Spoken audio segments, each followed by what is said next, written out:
ගොඩක් අය අහන ප්‍රශ්නයක් නිසා කරන්න හිතුවා ඇපටයිට් ඉන්ක්‍රීස් කරගන්න විටමින් එක කෝන කියලා ගොඩක් අය අහලා තියෙනවා. එතකොට මම ඔයගලන්ට විටමින්ස් කීපයක් කියන්න ඔයගලන්ගේ ඇපටයිට් එක ඉන්ක්‍රීස් කරගන්න පුළුවන්. ප්‍රධාන වශයෙන් ඔයගලන්ගේ ඇපටයිට් එක අඩු වෙන්න හේතු වෙන විටමින්ස් කීපයක් තියෙනවා. ඒ ඔක්කොම විටමින් B කාණ්ඩයට අදාළයි. අපි දන්නවා vitamin A D E K වගේ නෙමෙයි විටමින් B ගත්තාම B1 B2 B3 B6 B12 folic acid ඔය වගේ විටමින් කම්පලෙක්ස් එකක් විදිහට තමයි විටමින් B තියෙන්නේ. ඒතකොට මේ කම්පලෙක්ස් එකෙන් විටමින් B1, විටමින් B6 සහ විටමින් B12 මේ තුන ඍජුවම බලපාන ඔයගොල්ලන්ගේ ඇපටයිට් එක අඩු වෙනවා. ඒතකොට විටමින් B1 නැත්නම් අපි හැමෝම දන්න නම තයමින් ඊට විටමින් B6 සහ විටමින් B12 අඩංගු ආහාර ගැනීම තුලින් ඔයගොල්ලන්ගේ මේ ඒ විටමින් ඌනතාවය නිසා අඩු වෙලා තියෙන ඇපටයිට් එක නැවතත් නෝමල් තත්ත්වයට වර්ධනය කරගන්න ඔයගොල්ලන්ට උදව් උපකාර වෙනවා. ඊට අමතරව ඔයගොල්ලන්ට විටමින් වශයෙන් විටමින් D ලබා ගැනීමෙන් යම් තාක් දුරකට ඇපටයිට් එක වැඩි වෙනවා කියලා දැනට රිසර්ච් වලින් හොයාගෙන තියෙනවා. ඊට අමතරව මූලද්‍රව්‍ය වශයෙන් ගත්තොත් එහෙම zink කියන මූලද්‍රව්‍ය ඉතාමත්ම වැදගත් ඔයගලන්ගේ ඇපටයිට් එක ඉන්ක්‍රීස් කරන්න. කලින් කතා කරපු විටමින් B වගේ නෙමෙයි මේ zink කියන එක ගත්තාම zink directly ඇපටයිට් ඉන්ක්‍රීස් එකක් විදිහට වැඩ කරනවා.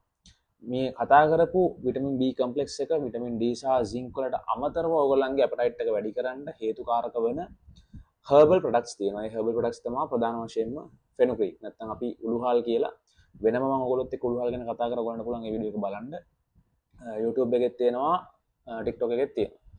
ඊට අමතරව ඔයගලන්ට ෆිෂ් ඔයිල් කියන නැත්නම් අපි කියන ඔමේගා 3 කියලා හඳුන්වන මේ සප්ලිමන්ට් එක තුලිනුත් ඔයගලන්ගේ ඇපටයිට් එක ඉන්ක්‍රීස් වෙනවා කියලා හොයාගෙන තියෙනවා. එතකොට ඔයගලන්ට පුළුවන් දේවල් දෙකක් තමයි. එකක් තමයි විටමින් B rich foods ගොඩක් ආහාරයට ගන්න එක. ඒතර විටමින් B rich foods ගත්තාම මම මේ ප්‍රධාන වශයෙන් කියන්නේ B1 B6 සහ B12 ගැන.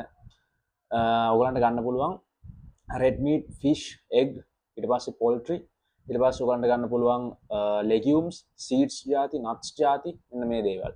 ඊට අමතරව ඔයගලන්ට විටමින් D ආහාරයට ගන්න පුළුවන් පළතුරු හා එළවලු වලින් ගොඩක්ම තද තැඹිලි පාට වගේ පළතුරු වලින් ඔයගලන්ට ගන්න පුළුවන්. ඊට අමතරව ඔයගොල්ලෝ omega 3 ගන්නවා නම් ඔයගලන්ට omega 3 supplement එක විදිහට ගන්න පුළුවන් 1000 IU ජෙල් කැප්සූල්ස් විදිහට තමයි තියෙන්නේ. එහෙම නැත්නම් ඔයගලන්ට වැඩි වශයෙන් මාළු සහ සීෆුඩ් ආහාරයට ගැනීමෙන් omega 3 ලබා ගැනීම හැකියාවක් තියෙනවා. එතකොට ඊට අමතරව zinc ගැන කතා කරොත් එහෙනම් zinc විශාල වශයෙන් අන්තර්ගත වෙන්නේ ඔය legumes, seeds, nuts වලට අමතරව ඔයගලන්ට shellfish, ඊට පස්සේ crab, ඊට පස්සේ oysters මේ වගේ පිටපොත්තක් සහිත මුහුදු ආහාරවල අන්තර්ගත වෙනවා ගොඩක් මේ zinc. එතකොට ඔයගලන්ට zinc, vitamin B1, B6, B12, ඊට පස්සේ vitamin D, fish oil omega 3, ඊට පස්සේ herbal products විදියට fenugreek වගේ products include කර ගැනීම ඔයගලන්ගේ ආහාර රුචිය වර්ධනය කර ගැනීමක් තියෙනවා. නමුත් ඊට අමතරව ඔයගොල්ලෝ මතක තියාගන්න ඕන දෙයක් තමයි ස්වභාවික දේවල් වලින් බැරි නම් විතරක් තමයි ඔයගොල්ලෝ මල්ටි විටමින් එකකට යන්න ඕනේ.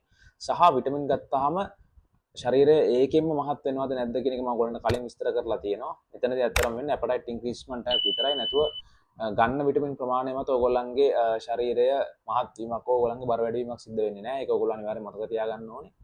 ඊට අමතරව තමයි මේ සම්බන්ධයෙන් තාම හරි ප්‍රශ්න තියෙනවා නම් කමෙන්ට් සෙක්ෂන් එකේ දාන්න. ඩිරෙක්ට් මෙසේජස් එවන්න එපා. ඩිරෙක්ට් මෙසේජස් කියවන්න ඇත්තටම වෙලාවක් නැහැ. ඊට අමතරව ඔයගොල්ලන්ට තාම මොනවා හරි මේ විටමින්ස් ගැන වෙනම දැනගන්න ඕන නම් ඔයගොල්ලෝ ආලින් කමෙන්ට් එකක් දාන්න. අපි ඊළඟ වීඩියෝ එකකින් හම්බ වෙමු. Thank you.